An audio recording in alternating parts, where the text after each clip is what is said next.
Puji Tuhan, Shalom, kawan wanita yang dikasihi Tuhan. Kita kembali pada malam ini di ibadah kawan wanita. Saya percaya ibu-ibu tidak melupakan ya, kalau hari Senin biasa kita berkumpul untuk mendengarkan firman Tuhan. Sebelumnya mari kita mau berdoa. Terima kasih Tuhan buat segala kebaikan-Mu yang sudah menjaga, memelihara, melindungi kami kaum wanita di Pura. Sehingga malam ini kami dapat kembali mendengar firman-Mu.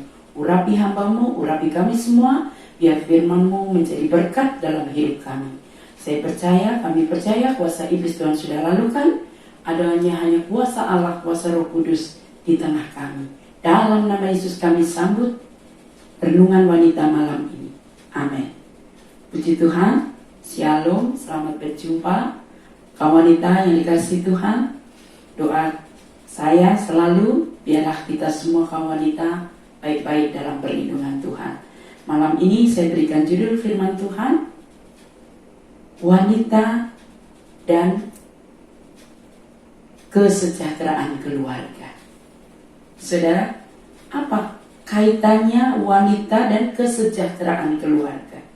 Saya terlalu yakin dan percaya, cita-cita semua rakyat Indonesia khususnya ya, itu memiliki keluarga yang sejahtera.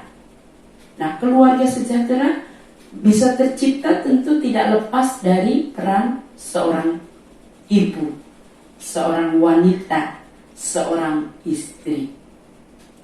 Kalau saya katakan wanita dan keluarga sejahtera, mungkin saudara bertanya, keluarga itu seperti apa?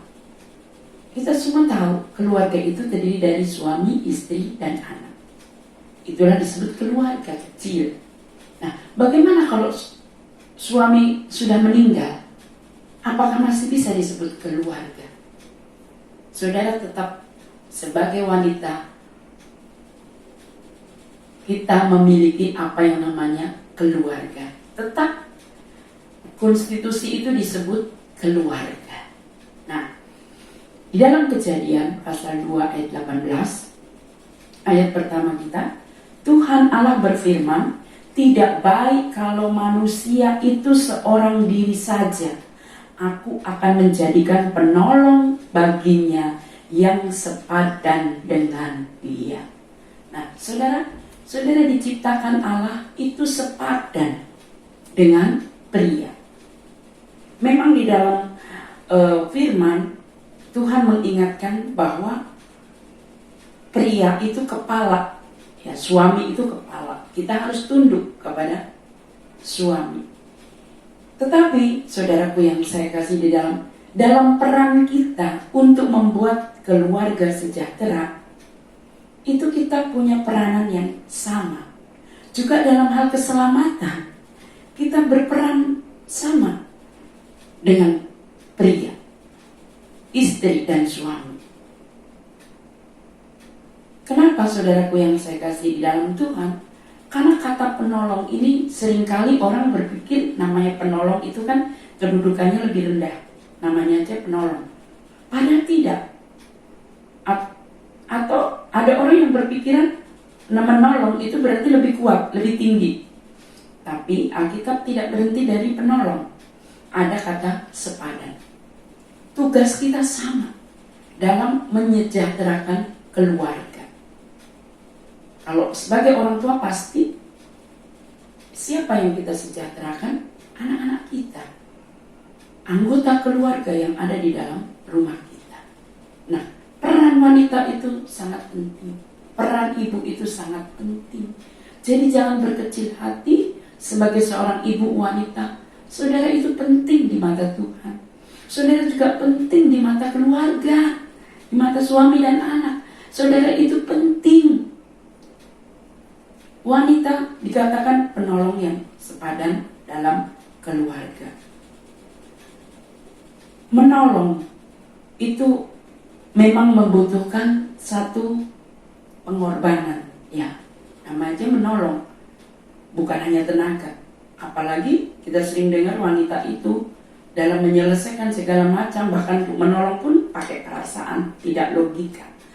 Berarti untuk berperan sebagai penolong itu ada persiapan yang lebih matang wanita itu, baik itu menolong suami maupun menolong anak-anaknya. Nah, saudara yang saya kasih dalam Tuhan, lebih digambarkan lagi dalam Amsal 31 ayat 10 sampai 31 PR ya, saudara nanti bisa baca. Itu kesimpulan tugas seorang wanita itu kan penolong dalam keluarga itu dipercaya oleh suami. Ya, suami mempercayakan pendidikan anak, uang belanja kepada saudara. Bukankah itu satu tugas yang istimewa? Kemudian rajin. Coba kalau kita tidak rajin, tidak bisa mengatur waktu, bagaimana mungkin keluarga kita akan sejahtera? Anak pulang belum masak, rumah berantakan. Nah, namanya sejahtera itu rajin. Jadi bersyukur kalau saudara menjadi ibu-ibu wanita yang rajin. Jangan merasa capek dan lelah, tetapi mari kita semangati diri kita dengan janji Tuhan. Tuhan mencari wanita yang rajin, wanita bijak. Jadi saat kita rajin, kita bijak dalam menyelesaikan segala masalah dalam keluarga untuk supaya keluarga kita sejahtera, itu adalah satu perbuatan yang menyenangkan hati Tuhan, karena memang itulah kehendak Tuhan.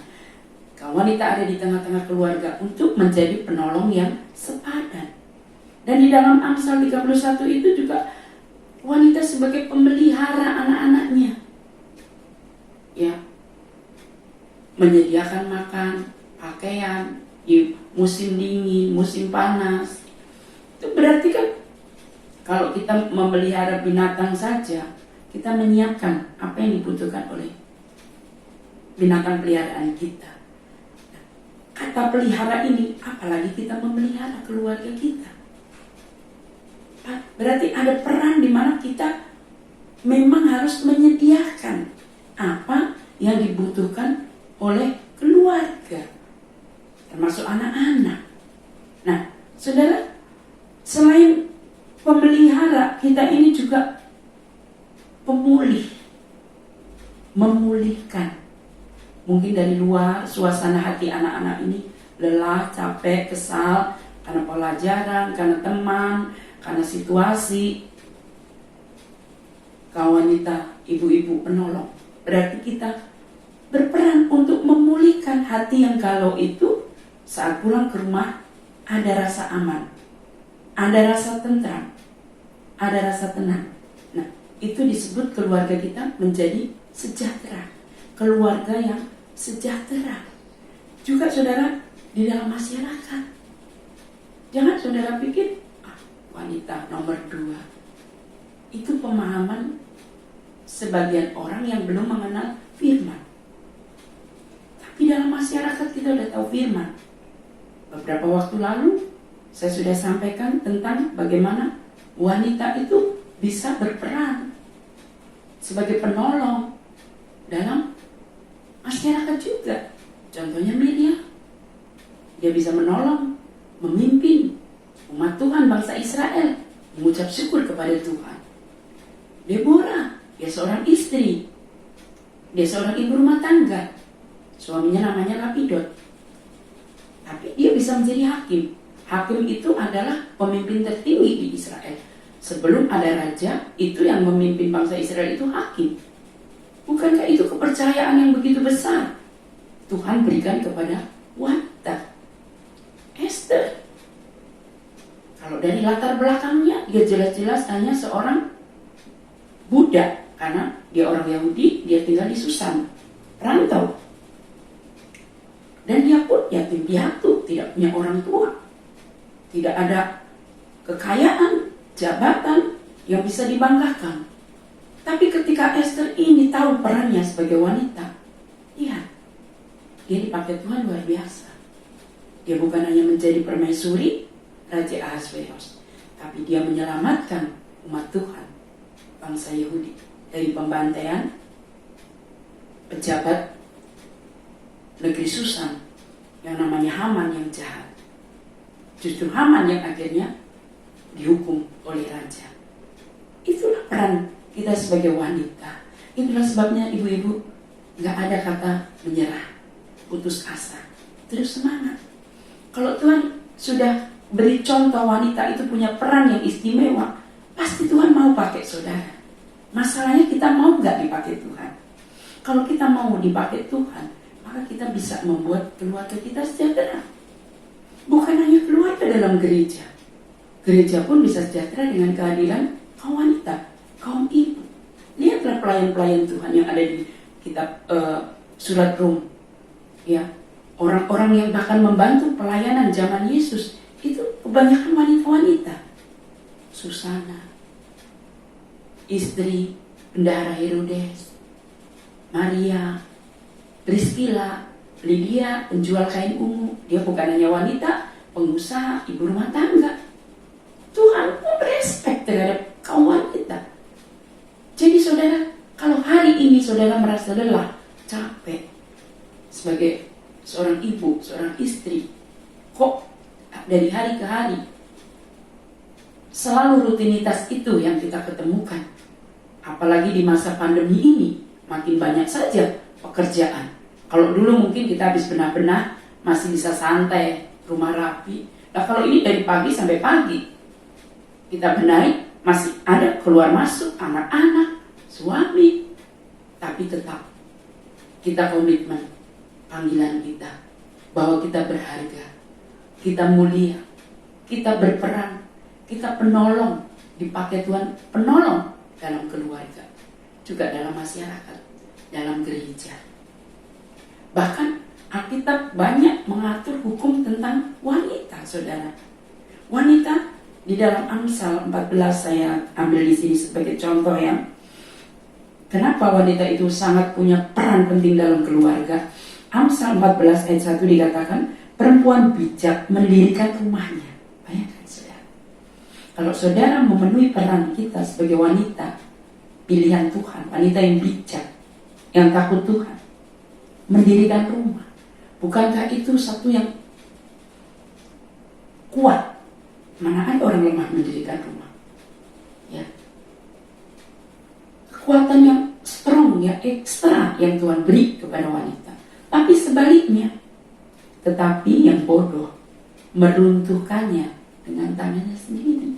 Tentu kita nggak mau jadi yang nomor 2. Yang pertama, mari kita menjadi wanita bijak. Jadi rumah kita tetap kokoh, tetap kuat. Keluarga kita sejahtera. Ingat, keluarga itu bukan berarti harus yang suaminya masih hidup. Suami istri, nggak ada suami atau nggak ada istri, itu disebut keluarga. Itu menurut tatanan firman, juga menurut tatanan negara. Kalau sudah lihat kartu keluarga, tetap itu keluarga. Nah itu tugas wanita, untuk membuat anggota keluarga itu hidup aman dan sejahtera. Nah saudara, dalam keluarga kita tadi saya sudah singgung ya, berperan menghormati suami, istri sebagai istri, mengasihi anak-anak. Terhadap anak, di dalam Titus pasal 2 ayat 3 sampai 5 ada poin-poinnya di sana. Di sana wanita itu dia harus menjadi teladan buat anak-anaknya. Dengan cara apa? Hidupnya teratur. Tahu jam bangun tidur, jam makan, jam istirahat, teratur, jam ibadah, jam doa.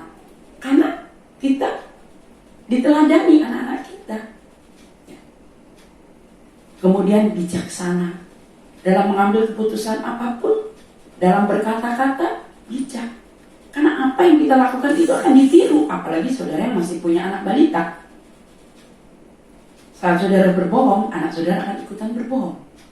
Saudara suka marah-marah, anak saudara akan ada di depan kaca ikut-ikutan. Kayak sinetron, ngikutin mamanya marah. Tapi sebaliknya, kalau saudara rajin berdoa, tutur kata lemah lembut, pasti itu juga akan diikuti oleh anak-anak. Suci, artinya apa? Menjaga kekudusan. Hati, pikiran, perbuatan, jangan ternoda oleh dosa. Rajin mengatur rumah tangga. Saudara, nggak usah kita banyak bicara. kalau kita rajin mengatur rumah tangga, anak-anak kita itu kan meneladani. Oh, mama kalau jam segini begini. Oh, ibu kalau jam segini melakukan ini. Di saat kita tidak ada, anak ini akan melakukan apa yang kita lakukan. Kemudian apalagi rajin beribadah di dalam Titus 2 itu. Wanita dalam keluarga memang harus wajib rajin dalam beribadah. Jadi kalau kaum wanita di masa pandemi ini rajin mendengar firman, baik itu hari Minggu, hari Jumat, hari Senin, berdoa, bahkan di jam-jam hari-hari biasa tetap bersafaat untuk gereja, untuk keluarga. Saudara, itu adalah satu hal yang baik dan menyenangkan hati Tuhan. Karena memang itulah, untuk itu saudara diciptakan sebagai penolong dalam keluarga supaya sejahtera. Juga dimanapun kita berada bisa menjadi berkat.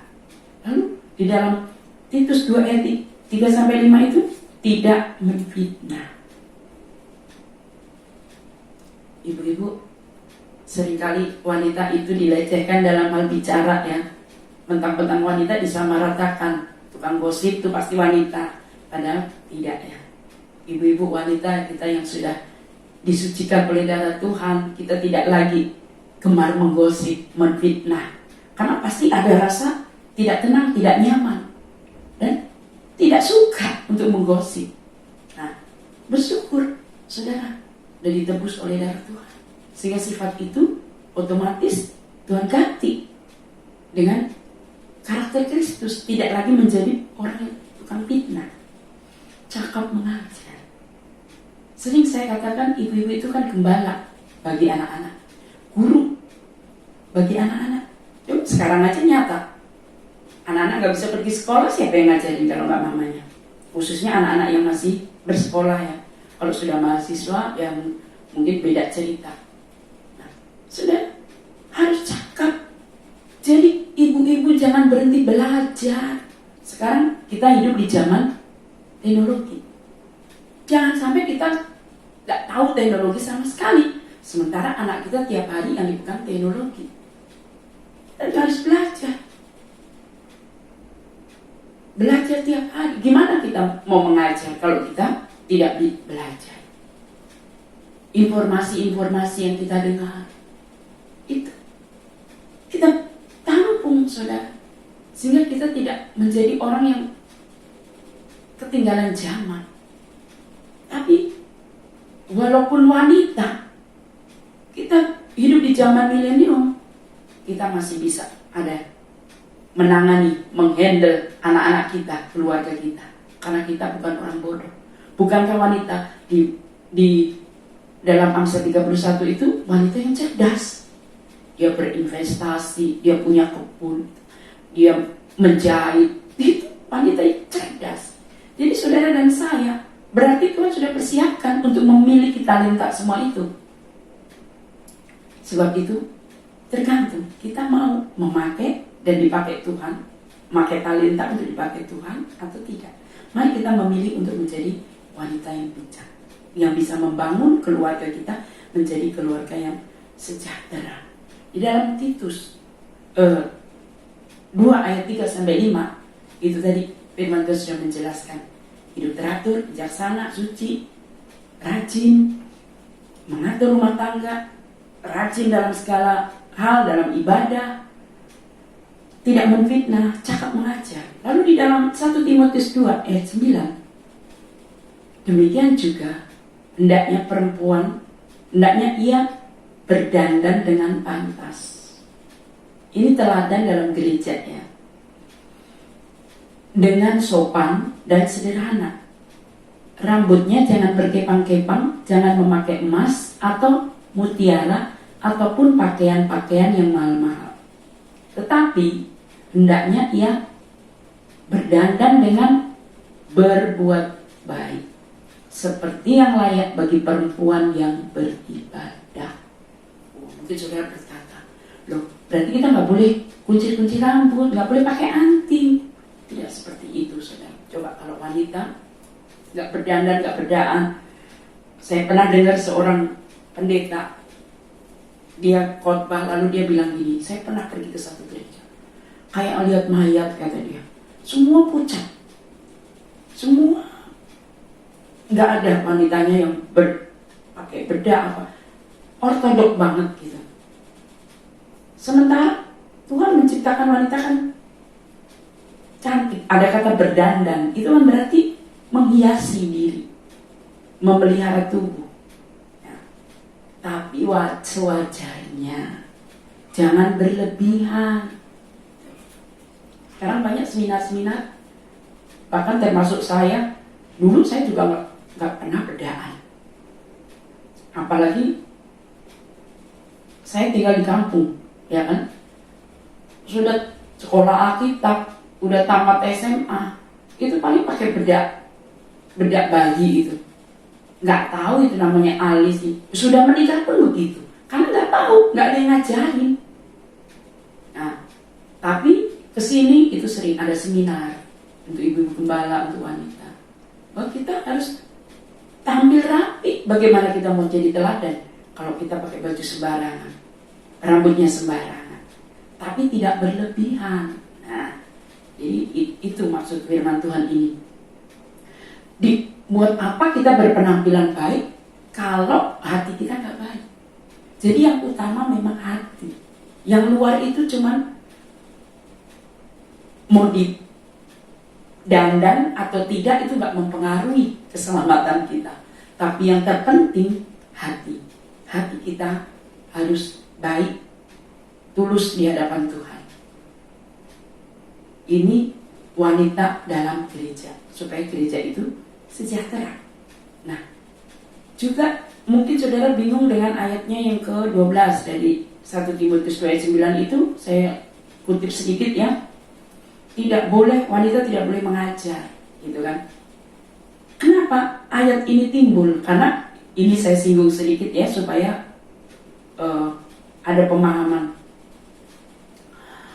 Karena di zaman Rasul Paulus itu ada perempuan sihir, ya, wanita tenung, dan mereka mulai menyebarkan ajaran-ajaran sesat, dan itu diajarkan kepada wanita-wanita.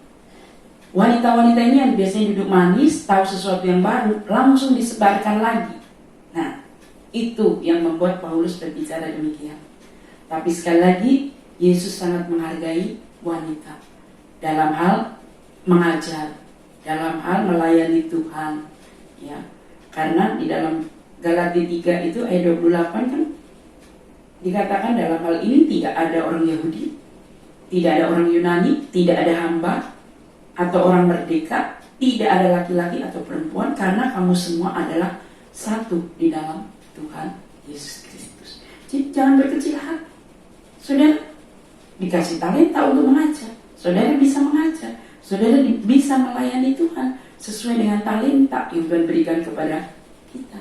Tuhan Yesus sendiri banyak menghormati wanita-wanita waktu dia melayani di dunia ini. Juga Rasul Paulus.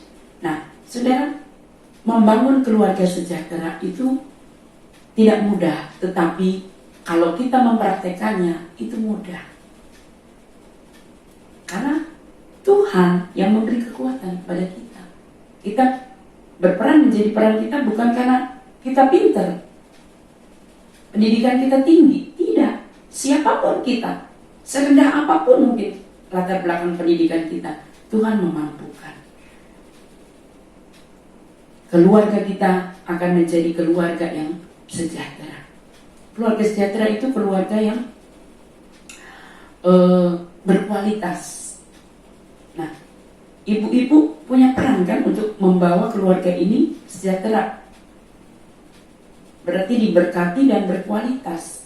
Sebagai ibu, kita juga harus memperhatikan pendidikan anak-anak, memperhatikan kesehatan anak-anak, memperhatikan ekonomi, ya, sepadan dengan apa yang ada.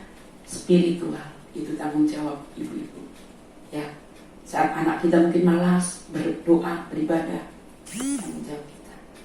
Kalau kita mau menciptakan menjadi wanita yang membangun keluarga sejahtera, sehingga kita setiap waktu, setiap hari mengembangkan rasa aman, dan tentram dalam keluarga.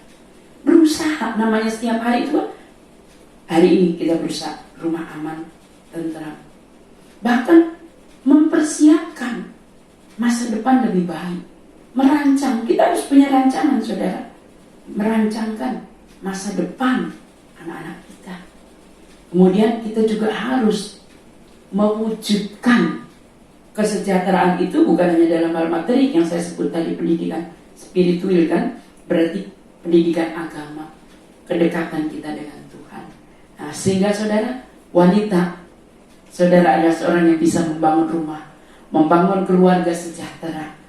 Dan untuk memiliki peran seperti itu, kita datang dari diri kita dulu. Kita harus memiliki kehidupan yang benar. Dan kita juga harus bersedia jadi berkat buat orang lain. Puji Tuhan, firman Tuhan tidak saya panjangkan. Semangat ibu-ibu, wanita adalah wanita-wanita yang diberkati Tuhan. Tuhan kasih talenta, kemampuan yang dahsyat. Penolong bukan berarti di bawah, tetapi justru saudara strong, kuat, bisa menolong kan? Tapi kita sepadan, tetap menghormati otoritas suami. Saudara yang mungkin suaminya sudah meninggal, tidak, saudara pun tetap adalah seorang yang punya peran mensejahterakan keluarga. Tetap semangat, Tuhan memberkati kita semua. Terima kasih Tuhan buat firman-Mu malam ini. Tanamkan firman-Mu dalam hati kami. Kami bangga diciptakan sebagai wanita. Engkau peduli, Engkau mengasihi kami lebih dari yang kami pikirkan. Untuk itu terus beri kami kekuatan, kemampuan, supaya sebagai ibu, sebagai istri, kami mampu menciptakan keluarga yang sejahtera, gereja sejahtera. Bahkan di mana kami ada, kami Tuhan pakai untuk menjadi alat yang ajaib di tangan-Mu. Dalam nama Tuhan Yesus Kristus kami berdoa.